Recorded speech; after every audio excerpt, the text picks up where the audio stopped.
ಅರ್ಜುನ್ ಜನ್ಯ ಅವರು ಮೊಟ್ಟ ಮೊದಲಿಗೆ ಡೈರೆಕ್ಷನ್ ಮಾಡ್ತಿರುವ 45 ಸಿನಿಮಾದ ಅಪ್ಡೇಟ್ ಒಂದು ಸಿಕ್ಕಿದೆ. ನಿಮಗೆ ರೀಸೆಂಟ್ಲಿ ನಾನು ಹೇಳಿದ್ದೆ, ಉಪೇಂದ್ರ ಅವರು ಮತ್ತು ಅಜ್ನೀಶ್ ಲೋಕನಾಥ್ ಅವರು ಮ್ಯೂಸಿಕ್ಸ್ ವರ್ಕ್ಸ್ ಮೇಲೆ ಅಂದರೆ UI ಮೂವಿ ಮ್ಯೂಸಿಕ್ಸ್ ವರ್ಕ್ಸ್ ಮೇಲೆ ಯುರೋಪ್ಗೆ ಹೋಗಿದ್ದಾರೆ ಅಂತ ನಾನು ಹೇಳಿದ್ದೆ. ಹೌದು, ನಿಜ, ಹೋಗಿ ಬಂದಿದ್ದಾರೆ ಅಂತ ಮಾಹಿತಿ ಸಿಗ್ತಾ ಇದೆ. ಆದರೆ ಈಗ 45 ಸಿನಿಮಾದ ಶೂಟಿಂಗೋಸ್ಕರ ನಮ್ಮ ಉಪೇಂದ್ರ ಅವರು ಮತ್ತು ಅರ್ಜುನ್ ಜನ್ಯ ಅವರು ಕಾಕಿನಾಡಗೆ ಹೋಗ್ತಿದ್ದಾರೆ ಅಂತ ಮಾಹಿತಿ ಅನ್ನೋದು ಸಿಗ್ತಾ ಇದೆ. ಅಂದರೆ ನೀವು ಅರ್ಥ ಮಾಡ್ಕೋಬೇಕಿಲ್ಲಿ, ಕಾಕಿನಾಡದಲ್ಲಿ ಶೂಟಿಂಗ್ ಅನ್ನೋದು ಮಾಡ್ತಿದ್ದಾರೆ ಅಂತಲೇ ಹೇಳ್ಬೋದು.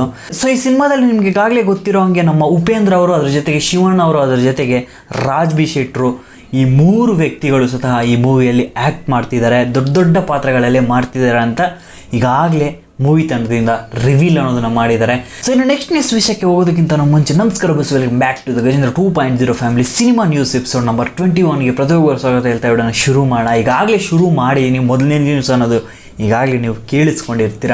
ಸೊ ಈ ಸಿನಿಮಾ ನ್ಯೂಸ್ ಅಂದರೆ ಏನಪ್ಪ ಅಂತ ಯಾರಿಗಾದರೂ ಪ್ರಶ್ನೆ ಇದ್ದರೆ ಜಸ್ಟ್ ಆನ್ಸರ್ ಇಷ್ಟೇ. ಎಲ್ಲ ಇಂಡಸ್ಟ್ರಿಗಳಲ್ಲೂ ಏನೆಲ್ಲ ಇಂಪಾರ್ಟೆಂಟ್ ಮಾಹಿತಿಗಳು ಸಿಗ್ತಾ ಬರ್ತಾವೋ, ಅಪ್ಡೇಟ್ಸ್ ಬರ್ತಾ ಹೋಗ್ತಾವೋ, ಸೊ ಅದನ್ನು ನಿಮ್ಮ ಮುಂದೆ ಇಡೋದಕ್ಕೆ ಪ್ರಯತ್ನ ಪಟ್ಟು ಮಾಡ್ತಿರೋ ಎಪಿಸೋಡ್ಸೇ ಸಿನಿಮಾ ನ್ಯೂಸ್ ಎಪಿಸೋಡ್ಸು. ಸೊ ಪ್ರತಿದಿನ ಇದನ್ನು ಅಪ್ಲೋಡ್ ಮಾಡ್ತಾ ಇರ್ತೀನಿ. ಯಾರು ಮಿಸ್ ಮಾಡೋಕ್ಕೆ ಹೋಗಬೇಡಿ, ನಿಮ್ಮ ಸ್ನೇಹಿತರಿಗೂ ಶೇರ್ ಮಾಡ್ಬೋದು ನಿಮಗೆ ಇಷ್ಟ ಆದರೆ ಈ ಮಾಹಿತಿಗಳು.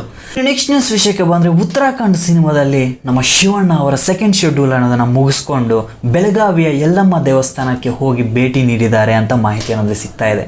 ಸೊ ಈಗಾಗಲೇ ಸುಮಾರು ದೇವಸ್ಥಾನಗಳಲ್ಲಿ ರೀಸೆಂಟ್ ಡೇಸಲ್ಲಿ ನಮ್ಮ ಶಿವಣ್ಣ ಅವರು ವಿಸಿಟ್ ಮಾಡ್ತಿದ್ದಾರೆ, ದರ್ಶನನ ಪಡ್ಕೊತಿದ್ದಾರೆ, ಆಶೀರ್ವಾದನ ಪಡ್ಕೊಂಡಿದ್ದಾರೆ ಅಂದರೆ ತಪ್ಪೇ ಇಲ್ಲ. ಯಾಕಂದರೆ ಸುಮಾರು ದೇವಸ್ಥಾನಗಳಿಗೆ ಹೋಗ್ತಿದ್ದಾರೆ ಅಂತಲೂ ಮಾಹಿತಿ ಅನ್ನೋದು ಸಿಗ್ತಾ ಇದೆ. ಸೊ ಇನ್ನು ನೆಕ್ಸ್ಟ್ ನ್ಯೂಸ್ ವಿಷಯಕ್ಕೆ ಬಂದರೆ, ಮೈಸೂರಲ್ಲಿ KD ಸಿನಿಮಾದ ಶೂಟಿಂಗ್ ಅನ್ನೋದು 28ನೇ ತಾರೀಕಿಂದ ಸ್ಟಾರ್ಟ್ ಆಗಿದೆ. ಸೊ 3 ದಿನಗಳ ಶೂಟಿಂಗ್ ಅನ್ನೋದು ಮೈಸೂರಲ್ಲೇ ಆಗ್ತಾ ಇದೆ. ಸೊ ಬಾಲಿವುಡ್ಡಿಂದ ಬಂದು ಶಿಲ್ಪಾ ಶೆಟ್ಟಿ ಅವರು KD ಸಿನಿಮಾದಲ್ಲಿ ಆ್ಯಕ್ಟ್ ಮಾಡ್ತಿದ್ದಾರೆ ಅಂತ ನಿಮಗೆಲ್ಲ ಗೊತ್ತೇ ಇದೆ. ನಂಜನಗೂಡು ನಂಜುಂಡೇಶ್ವರ ದೇವಸ್ಥಾನಕ್ಕೆ ಶಿಲ್ಪಾ ಶೆಟ್ಟಿ ಅವರು ವಿಸಿಟ್ ಮಾಡಿ ಅಲ್ಲಿ ಸ್ವಲ್ಪ ಹೊತ್ತು ಆಶೀರ್ವಾದ ಪಡ್ಕೊಂಡು ಅದ್ರ ಜೊತೆಗೆ ಯೋಗ ಎಲ್ಲ ಮಾಡಿದ್ದಾರೆ, ಅಂದರೆ ಮೆಡಿಟೇಷನ್ ಸ್ವಲ್ಪ ಹೊತ್ತು ಮಾಡಿದ್ದಾರೆ ಅಂತ ಮಾಹಿತಿ ಅನ್ನೋದು ಸಿಗ್ತಾ ಇದೆ. ಸೈಡಲ್ಲಿ ನಿಮಗೆ ಫೋಟೋ ಸಹ ಹಾಕಿದ್ದೀನಿ, ಒಂದ್ಸಲ ಚೆಕ್ ಮಾಡಿ. ಸೊ 3 ದಿನಗಳ ಕಾಲ ಅಂದರೆ ಅವರ ಲಾಸ್ಟ್ ಶೆಡ್ಯೂಲ್, ಶಿಲ್ಪಾ ಶೆಟ್ಟಿ ಅವರ ಲಾಸ್ಟ್ ಶೆಡ್ಯೂಲ್ ಅನ್ನೋದು ಈ 3 ದಿನದಲ್ಲಿ ಮುಗಿಯೋ ಚಾನ್ಸಸ್ ಇದೆ ಅಂತ ಮಾಹಿತಿ ಅನ್ನೋದು ಸಿಗ್ತಾ ಇದೆ. ಸೊ ಇನ್ನು ನೆಕ್ಸ್ಟ್ ನ್ಯೂಸ್ ವಿಷಯಕ್ಕೆ ಬಂದರೆ, ರಾಧಿಕಾ ಪಂಡಿತ್ ಮೇಡಮ್ ಅವರು ಬಂದ್ಬಿಟ್ಟು ಇನ್ಸ್ಟಾಗ್ರಾಮ್ ಸ್ಟೋರಿಯಲ್ಲಿ ಒಂದು ಪೋಲ್ ಹಾಕಿದ್ದಾರೆ. ಅಂದರೆ ಆಸ್ಕ್ ಮಿ ಎ ಕ್ವೆಶ್ಚನ್ ಅಂತ ಒಂದು ಪೋಲ್ ಹಾಕಿದ್ದಾರೆ. ಸುಮಾರು ಅಭಿಮಾನಿಗಳು, ಅಂದರೆ ರಾಧಿಕಾ ಪಂಡಿತ್ ಮೇಡಮ್ ಅವರ ಅಭಿಮಾನಿಗಳು, ಮೇಡಮ್ ನೀವು ನೆಕ್ಸ್ಟ್ ಯಾವಾಗ ಸಿನಿಮಾ ತೆರೆ ಮೇಲೆ ಬರ್ತೀರಾ, ಅಂದರೆ ಯಾವಾಗ ಕಾಣಿಸ್ಕೊತೀರಾ, ಯಾವಾಗ ಸಿನಿಮಾ ಅನ್ನೋದನ್ನು ಮಾಡ್ತಿದ್ದೀರಾ ಅಂತ ಪ್ರಶ್ನೆಗಳು ಸುಮಾರು ಜನ ಕೇಳಿದ್ದಂಗಿದ್ದಾರೆ. ಸೊ ಅದಕ್ಕೆ ಉತ್ತರ ಅನ್ನೋದನ್ನು ಕೊಟ್ಟಿದ್ದಾರೆ ಮೇಡಮ್ ಅವರು ಹಾಕಿರೋ ಲೈನ್ ಏನಪ್ಪ ಅಂದರೆ, when the time is right ಅಂತ ಹಾಕಿದ್ದಾರೆ. ಅಂದರೆ ಟೈಮೆಲ್ಲ ಸರಿಯಾಗಿ ಕೂಡಿ ಬಂದರೆ ಅತಿ ಶೀಘ್ರದಲ್ಲಿ ನೀವು ನೋಡ್ಬೋದು ಅಂತಲೇ ಅರ್ಥ ಅಂತ ನಾನು ಅನ್ಕೊತಿದ್ದೀನಿ. ನಿಮ್ಮ ಪ್ರಕಾರ ಏನು ಅನ್ನೋದನ್ನು ಕಮೆಂಟ್ಸಲ್ಲಿ ಬರೀರಿ, ಆಯಿತಾ. ಸೊ ಇನ್ನು ನೆಕ್ಸ್ಟ್ ನ್ಯೂಸ್ ವಿಷಯಕ್ಕೆ ಬಂದರೆ, IDMB ಅನ್ನೋ ವೆಬ್ಸೈಟ್ ಬಂದ್ಬಿಟ್ಟು ಒಂದು ರಿಪೋರ್ಟ್ನ ಹೊರಹಾಕಿದೆ. ಅಂದರೆ 10 ವರ್ಷಗಳಲ್ಲಿ ಅವರ ವೆಬ್ಸೈಟಲ್ಲಿ ನಮ್ಮ ಇಂಡಿಯನ್ 100 ಸೆಲೆಬ್ರಿಟೀಸನ್ನ ಯಾರು ಜಾಸ್ತಿ ನೋಡಿದ್ದೀರಾ, ಅಂದರೆ ಅವರ ಪ್ರೊಫೈಲ್ಸ್ನ ಯಾರು ಜಾಸ್ತಿ ಹುಡುಕಾಡಿದ್ದೀರಾ ಆ ವೆಬ್ಸೈಟಲ್ಲಿ ಅನ್ನೋದ್ರ ಬಗ್ಗೆ ಒಂದು ಮಾಹಿತಿನ ಹೇಳಿದ್ದಾರೆ. ಸೊ ಮೇ ಬಿ ಈ ವೆಬ್ಸೈಟ್ ಏನಿದೆ IDMB ವೆಬ್ಸೈಟ್ ಬಂದ್ಬಿಟ್ಟು ನನಗನ್ಸಿರೋ ಮಟ್ಟಿಗೆ ಇದೊಂದು ಸರ್ವೆ ವೆಬ್ಸೈಟ್ ಅಂತ ನಾನು ಅನ್ಕೊತಿದ್ದೀನಿ. ಯಾಕಂದರೆ 2014ದಿಂದ 2024ವರೆಗೂ ಇವರು ಮಾಹಿತಿ ರಿಪೋರ್ಟ್ ಅನ್ನೋದನ್ನು ಹೊರ ಹಾಕಿದ್ದಾರೆ. ಸೊ ಈ 100 ಸೆಲೆಬ್ರಿಟೀಸ್ ಅಂದರೆ ಇಂಡಿಯಾದಲ್ಲಿರುವ ಸೆಲೆಬ್ರಿಟೀಸ್, ಅಂದರೆ 100 ಸೆಲೆಬ್ರಿಟೀಸ್ಗಳಲ್ಲಿ ಯಾರೆಲ್ಲ ಮೊದಲಿದ್ದಾರೆ, ಯಾರು ಲಾಸ್ಟ್ ಇದ್ದಾರೆ ಅನ್ನೋದ್ರ ಬಗ್ಗೆ ನೀವು ನೋಡ್ತಾ ಇರ್ಬೋದು. ನಾನು ಇಲ್ಲಿ ಸೈಡಲ್ಲಿ ಹಾಕ್ತಾ ಇದ್ದೀನಿ. ಸೊ ಇದರಲ್ಲಿ ನಮ್ಮ ಕನ್ನಡದಿಂದ ನಮ್ಮ ರಾಕಿಂಗ್ ಸ್ಟಾರ್ ಯಶ್ ಅವರು 89ನೇ ಸ್ಥಾನದಲ್ಲಿ ಇದ್ದಾರೆ. ಅಂದರೆ ಅವರ ವೆಬ್ಸೈಟಲ್ಲಿ ನಮ್ಮ ರಾಕಿಂಗ್ ಸ್ಟಾರ್ ಯಶ್ ಅವ್ರನ್ನ ಸುಮಾರು 10 ವರ್ಷಗಳಲ್ಲಿ ನಮ್ಮ ಯಶ್ ಅವ್ರನ್ನ ಬಂದ್ಬಿಟ್ಟು ತುಂಬಾ ಜಾಸ್ತಿನೇ ಅವ್ರನ್ನ ರಿಸರ್ಚ್ ಮಾಡಿದ್ದಾರೆ. ಅಂದರೆ ಆ ವೆಬ್ಸೈಟಲ್ಲಿ ಹೋಗಿ ಅವರ ಪ್ರೊಫೈಲ್ನ ನೋಡಿದ್ದಾರೆ ಅಂತಲೇ ಅರ್ಥ. ಸೊ ಮೊದಲನೇದಾಗಿ ಇರೋದು ಬಂದ್ಬಿಟ್ಟು ದೀಪಿಕಾ ಪಡುಕೋಣೆ ಅವರು. ಸೊ ಲಾಸ್ಟ್ ಯಾರಿದ್ದಾರೆ ಅನ್ನೋದ್ರ ಬಗ್ಗೆ ನಾನು ಇಲ್ಲಿ ಸೈಡಲ್ಲಿ ಹಾಕಿದ್ದೀನಿ, ನೋಡ್ಕೊಳ್ಳಿ.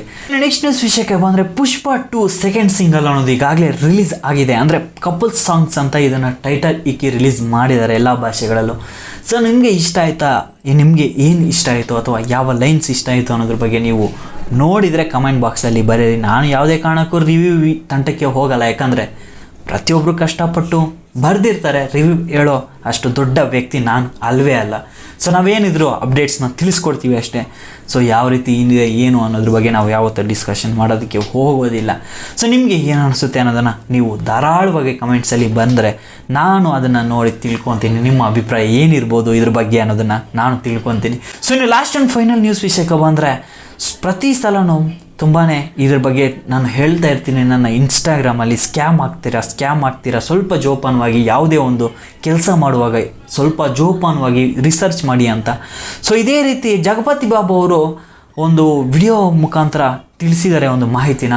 ರಿಯಲ್ ಎಸ್ಟೇಟಲ್ಲಿ ಅವರು ಸ್ಕ್ಯಾಮ್ ಆಗಿದ್ದಾರೆ ಅಂತ ಮಾಹಿತಿ ಅನ್ನೋದನ್ನು ಹೇಳಿದ್ದಾರೆ. ಅಂದರೆ ಈ ರಿಯಲ್ ಎಸ್ಟೇಟಲ್ಲಿ ಒಂದು ಲ್ಯಾಂಡ್ನ ಪರ್ಚೇಸ್ ಮಾಡೋದು ಮತ್ತು ಇನ್ನೊಬ್ರಿಗೆ ಮಾರಾಟ ಮಾಡೋದು, ಆ ರೀತಿ ಮಾಡ್ತಾ ಇರ್ತಾರೆ, ನಿಮಗೆಲ್ಲ ಗೊತ್ತೇ ಇದೆ. ಸೊ ಅದೇ ರೀತಿ ಒಂದು ರಿಯಲ್ ಎಸ್ಟೇಟಲ್ಲಿ ಇವರು ಜಗಪತಿ ಬಾಬು ಅವರು ರಿಯಲ್ ಎಸ್ಟೇಟಲ್ಲಿ ಸ್ಕ್ಯಾಮ್ ಆಗಿದ್ದಾರೆ ಅಂತ ಮಾಹಿತಿ ಅನ್ನೋದು ಸಿಗ್ತಾ ಇದೆ. ಮುಂದಿನ ದಿನಗಳಲ್ಲಿ ಇದ್ರ ಬಗ್ಗೆ ಕಂಪ್ಲೀಟಾಗಿ ನಾನು ಮಾಹಿತಿನ ನಿಮ್ಮ ಮುಂದೆ ಇಡ್ತೀನಿ ಅಂತಲೂ ಅವರ ಸಹ ಹೇಳ್ಕೊಂಡಿದ್ದಾರೆ. ಸ್ವಲ್ಪ ದಿನ ಕಾಯಬೇಕಾಗುತ್ತೆ. ಸೊ ನೀವು ನೋಡಿ, ಯಾವುದೇ ಕಾರಣಕ್ಕೂ ಈ ರಿಯಲ್ ಎಸ್ಟೇಟ್ ಅಂದರೆ ಇದೊಂದು ದಂಧೆ ಅಂತಲೇ ಸುಮಾರು ಜನ ಕರಿತಾ ಇರ್ತಾರೆ. ಅಂದರೆ ಸರಿಯಾದ ರೀತಿಯಲ್ಲಿ ಒಂದು ಪತ್ರಗಳಿರೋದಿಲ್ಲ, ಎಲ್ಲ ಮೋಸ ಮಾಡ್ತಾ ಇರ್ತಾರೆ ಅನ್ನೋದ್ರ ಬಗ್ಗೆ ತುಂಬಾ ಚರ್ಚೆಗಳು ಸೋಷಿಯಲ್ ಮೀಡಿಯಾಗಳಲ್ಲಿ ಹೋಗ್ತಾ ಇರುತ್ತೆ.